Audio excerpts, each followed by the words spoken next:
"Don't save a spot for me in hell, Shanker, because I ain't coming soon." I love that line. We take as we please and become who we like. But that look ain't you. It's not who you are. Who am I then?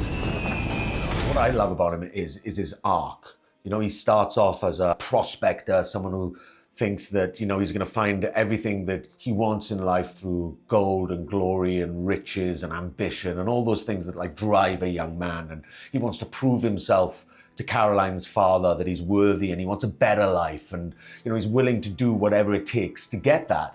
But what's great is the journey that he goes on actually teaches him that that's not where you find what he's looking for. And especially with this game, it's the hero's journey. He doesn't find his moral compass until about 2/3 through the game. Don't save me a spot in hell, Shanker. I ain't coming soon.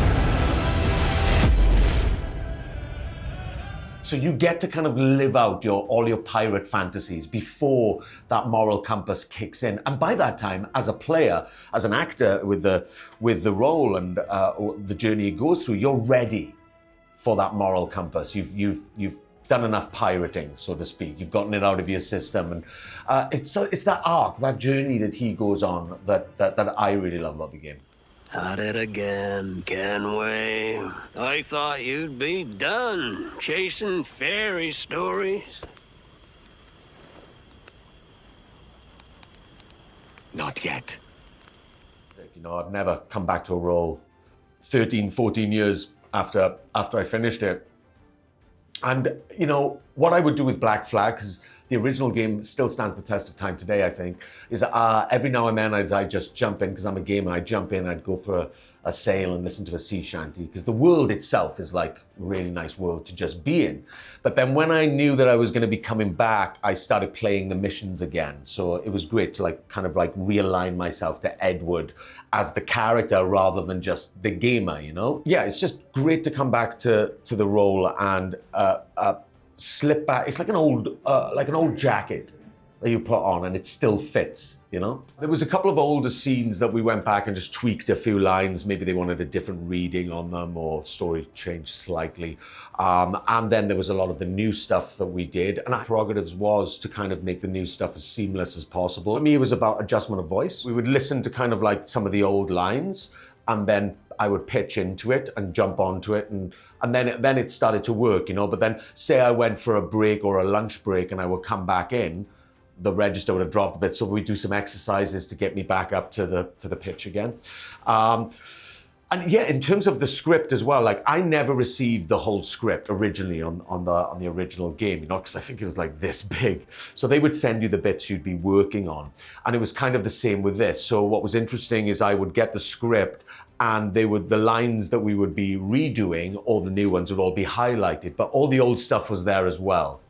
You know, so you'd be like, oh yeah, I remember that. Oh, and yeah, that leads into what this new bit is. And so that was kind of an exciting process to go through. And then also all the new motion capture stuff as well. So there's a bunch of it all that I got to do, which was great, to revisit some of the old stuff, to do new voice stuff, and to do new motion capture. At it again, Kenway. I thought you'd be done chasing fairy stories.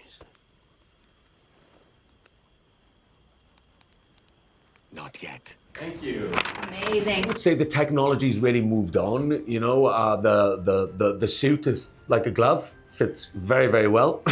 Leaves nothing to the imagination. The helmet has improved a lot as well. I remember back in 2012, I think, when we did the original game, they used to have this little turning thing on the back which would crank it to your head so that it wouldn't move. And after about 45 minutes, you have a pounding migraine, you know? And that wasn't really the case this time. They've improved a lot, yeah. The technology's amazing now. The game looks better and you don't have a headache. Yeah, exactly, yeah. After you, Captain. Path ahead is dangerous. When you're working in motion capture, you know, you don't have a costume, and sometimes that really helps with the character. You know, if you were to wear what Edward wears, I mean, one, it's so cool, but I didn't get to wear that. I was in a tight mocap suit with dots all over me. So, you know, you have to kind of invoke his boldness and his brashness from somewhere else. So I use music a lot. I tend to listen to a lot of music. Like the one song that always helps me for many roles is the Rolling Stones' "Sympathy for the Devil." That always kind of gets you going, you know. Were there any other songs that kind of helped, like on your Edward Kenway playlist? Well, coming back to the game, I've got my playlist of sea shanties, so I could kind of listen to that and the title of music as well. But the thing is, once that plays once, it's in your head. It kind of like just tunes you straight back into it. So yeah, coming back for Resynced, it was kind of like listening to the sea shanties when I'm driving and listening to the title of track and the soundtrack, and that kind of realigned me to the character. For the voyage is long and the winds don't blow, and it's time for us to leave her. Hey! Okay, so there's when I was in school, actually, they taught us The Drunken Sailor.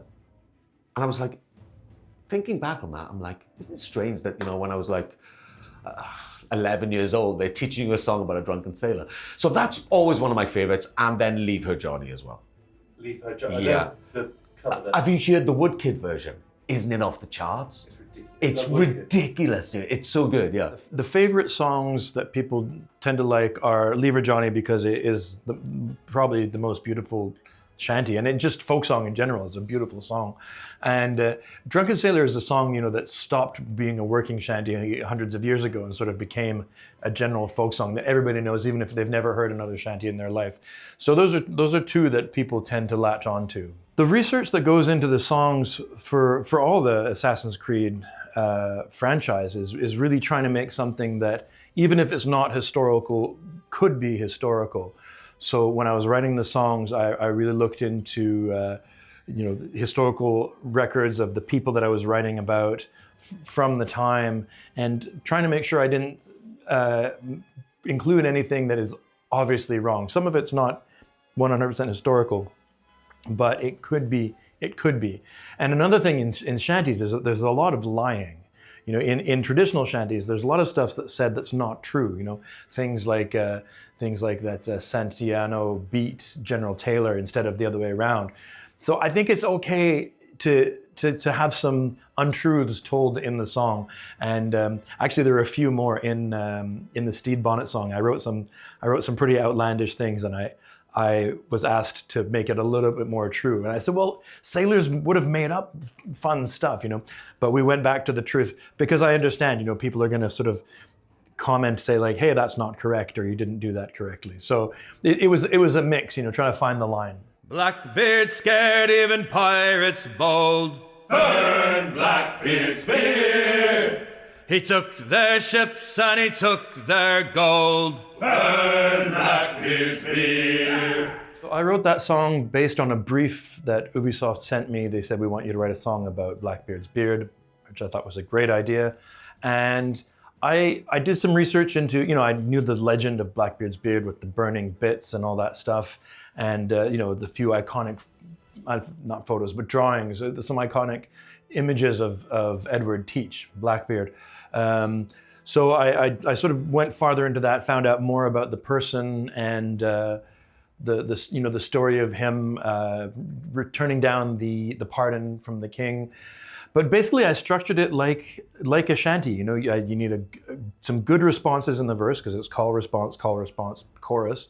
So you need some good responses that people can sort of belt out heartily, and then have a good chorus, you know, which includes some of the responses from the verse.